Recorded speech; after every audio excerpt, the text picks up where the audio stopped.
On parle de guerre lointaine, mais celle-ci, elle nourrit ton quotidien. La guerre au Congo, ce n'est pas un conflit oublié, c'est un pillage organisé sous silence. Depuis plus de 20 ans, l'est de la République démocratique du Congo brûle.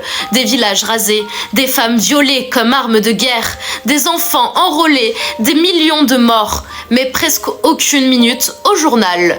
Pourquoi ? Parce que le Congo possède ce que le monde veut. Coltan, cobalt, or, éthane, des minerais indispensables à ton téléphone, ta voiture électrique, tes batteries, tes ordinateurs.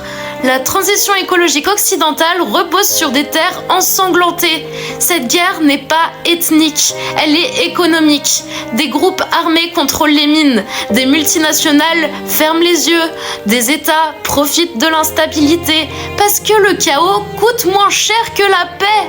Le corps des femmes devient un champ de bataille. Le viol n'est pas un crime isolé, c'est une stratégie pour terroriser, briser, déplacer les populations. Des enfants travaillent dans des mines toxiques au lieu d'aller à l'école. Ils creusent pour un monde qui ne les regardera jamais. Et pendant ce temps, on parle de progrès, de modernité, de green future. Mais à quel prix ? Quand ton confort repose sur la souffrance invisible, ce n'est pas une fatalité, c'est un système. La pauvreté du Congo enrichit le reste du monde. Le silence protège les coupables. L'ignorance arrange les puissants. Le peuple congolais ne manque pas de ressources. Il manque de justice, de souveraineté, de respect.